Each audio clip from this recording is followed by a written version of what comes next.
What's up, guys? Jade's Corner back here again for yet another Teen Wolf video, and in today's video this will be the second to last of the 10 years of Teen Wolf series. We are going to be finally covering the final season of Teen Wolf season 6, starting with Teen Wolf season 6 part 1. So sit back, relax, and enjoy it. This is going to be a short video, probably not going to be too long. Also, if you guys want to, I have 10-year anniversary posters. They're linked down in the description. They've been out for like half a year now. Trying to get as many of these sold as possible. So if you guys want some cool Teen Wolf art celebrating the 10-year anniversary of Teen Wolf, which at this time of recording was about almost 3 weeks ago at this point, you guys can go get those. They're available now on my store, only for $5 a piece. So go do that. Also, about 66% of you guys who watch these videos are not subscribed, so if you could please subscribe to the channel. This is the #1 place for Teen Wolf content on YouTube now, and it would be greatly appreciated as we try to hit our goal this summer of reaching 4,000 subscribers. We're about 370 or 380, my fault, 380 subs away from hitting 4,000 subscribers. So if you guys could help us reach that goal by the end of next month or the end of August, that would be greatly appreciated.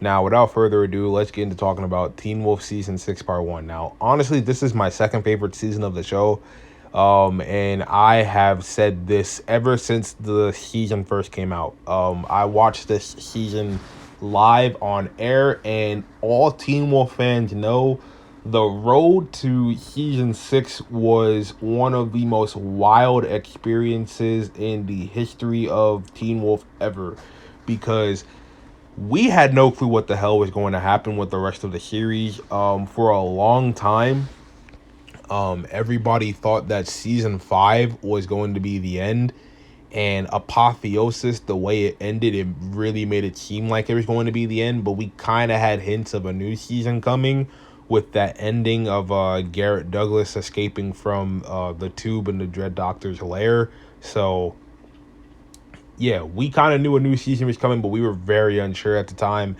And yeah, we got official photos, I think around like April of 2016, of the sets for Teen Wolf season 6, and we were like, yes, 6th season was coming in. Then we found out Arden Cho wasn't coming back a few weeks after, and then we found out that Dylan O'Brien might not come back this season because at the time he was filming Maze Runner: The Death Cure, and he had a life or death situation type of injury where, if I remember correctly, because this was huge news at the time, he fell on his face and he broke a whole bunch of bones in his face. And yeah, Dylan O'Brien pretty much almost died, and it almost ruined his acting career at the time. So yeah, Dylan O'Brien returning as Stiles Stilinski for season 6 was a huge question mark at the time. And I remember being like so frustrated, because I was like, damn, man, that's crazy. Like, I want to see Stiles back. But then again, I was also worried about Dylan O'Brien's health. So I was like, yeah, I just want him to have a speedy recovery so we can at least have him in the final season, man. It would suck if Stiles doesn't come back. And then we got the confirmation that, yeah, Stiles was going to be the main focus of this season. And boom, Comic-Con 2016 happened, and the rest is history from there. So how do I feel about this season as a whole, though? This is, like I said, my second favorite season of the show. I love the story of this season. The fact that it's style-centric is always great. And the fact that the way they intertwined Dylan O'Brien's injury with the main story was very clever, because the fact that he was also filming American Assassin and couldn't be there to be in most of the episodes in Teen Wolf season 6, and the fact that they worked his injury and stuff in the time he was filming American Assassin, didn't have time to film Teen Wolf, was very clever. I like the fact that they had him erased from existence, and they only had him in a few episodes to where it made sense that Dylan O'Brien wasn't really there that much, even though he was still overall the main focus of the season. Lydia, this is probably Lydia's best season in my opinion. I love Lydia this season to death. This is also Sheriff Stilinski's peak. This is his best season as well. I think This is probably Malia's second best season as well, honestly, and this is Scott's third best season. Scott really started to become one of my favorite characters in the show at this point in time after the abysmal treatment they gave him in season 5, where they just killed all character development Scott had from season 3 and 4 with the god awful writing they gave him in season 5. Yeah, Scott definitely redeemed himself this season for sure. He really stepped up as a leader, and I like the fact that he was really trying his hardest to keep everyone safe. But you know, the Wild Hunt being a force of nature, kind of like the Oni from season 3, he couldn't really do shit. Now I have a few major issues with this season though, especially in terms of the writing and the power scaling. Like at this point in time, the power scaling in the series was completely fucked. It was really off.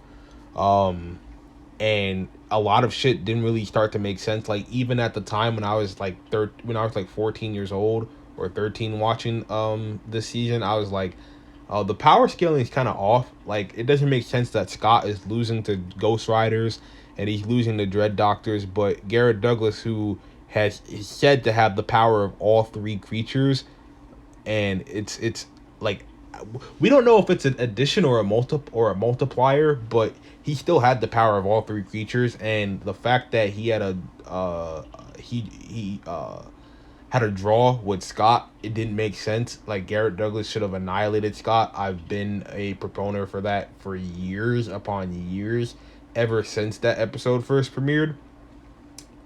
And people keep coming at me saying, well, you can't really judge it because, you know, it happened on the show and it is what it is. But you can, because if you just see shit in your favorite series that doesn't make sense and you just are a blind fanboy or a fangirl and you're just like, stop questioning it, don't question it, that makes you that's the worst kind of fan you can be, the one who just blindly follows something. Because then where are your criticisms at? If you have no criticisms, then you're just allowing the creators to keep making the same mistakes over and over and over again. And for if you want shit to make sense in your show, you should criticize the creators whenever you see something that doesn't make sense or you see something that needs to be criticized. So yeah, that's one of the major issues I have with this season. Is just the power scaling and the writing overall. I felt like it was kind of off at some times, and the power scaling was definitely screwed. But you know, it's been screwed since season 4. That's something me and Croheezy have talked about numerous times on both of our channels. So yeah, I think a lot of you guys know that point at this point in time. But yeah, Garrett Douglas says the main antagonist this season. In my opinion, probably one of Teen Wolf's most iconic and one of Teen Wolf's best villains as a whole. And he was literally the closest villain, I would argue, besides Gerard and besides besides Gerard and besides Void Styles from getting what he really wanted done.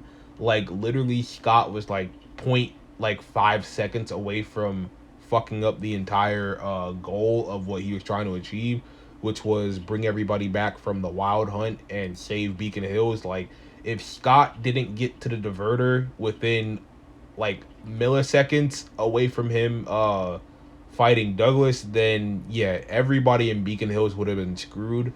So yeah, it was really a convenience thing for how the McCall pack managed to stop Garrett Douglas, because Garrett Douglas, really, if he would have kept Scott at bay for just a few more milliseconds, he would have won. And I think any Teen Wolf fan can tell the truth and attest to this. Like, Douglas would have been the most successful villain in Teen Wolf if he had a few more milliseconds to get his goals achieved. So yeah. Also, Pete Plozek is very charismatic, and I just like the idea of Blowimage, even though it's not a Jeff Davis idea, because like I did in my Teen Wolf News Exposed series, which I don't know if I'm going to continue. I'm kind of over Teen Wolf News. His channel has died out. Like, barely anybody watches his videos anymore because he's not riding the bandwagon of Teen Wolf Season 7 anymore. So, yeah, Pete, if it's not about Season 7, you know, the Teen Wolf fans don't really care about his content. So, yeah, his channel is kind of dead now. He still gets okay views, but for the most part, his channel is kind of dead. So yeah, I think I'm over the whole Teen Wolf News thing, so I don't know if I'm going to continue that series or not. But yeah, Douglas, definitely one of my favorite villains, probably top 3. Definitely one of the best villains in the show for me, for sure. I know everybody's not going to have the same opinion as me on Douglas, but that's just how I viewed it, and that's how I still view it to this day. So, yeah, that's my thoughts on... Oh, also, we got to talk about Riders on the Storm. The best finale in the whole series. That ending was one of the only moments I ever cried watching the show. And, yeah, man, Riders on the Storm, bro. What a fantastic fucking episode. Definitely have my issues with it, mainly with the power scaling. Like I said, the Scott versus Douglas fight should have had Douglas as the definitive winner for sure. I think everybody can attest to that because shit just didn't make sense. But yeah, that ending though definitely outweighs all the negatives for me. That ending was crazy. It was so good. But yeah, that's my thoughts on Teen Wolf Season 6A. Make sure you guys leave a like on this video if you guys agree with my opinion on Teen Wolf Season 6 Part 1. Also, leave a like and make sure you guys subscribe to the channel. Turn on post notifications so that you get notified when I drop a new video, probably every day this summer. Honestly, I think every day of the week I have a video planned on Jade's Corner and on my second channel, Black, where I talk about the Monsterverse, Marvel, DC, all that other fun stuff. I have 3 videos a week planned, so yeah, summer is gonna be packed. So yeah, make sure you guys go subscribe to my other channel, Black. It's on the channels tab on my when you click on my channel. So yeah, go subscribe to that other channel. And without further ado, I'm Jade's Corner. Make sure you guys have a great rest of your day. Peace, love, and positivity as always. And I'm out. Deuces.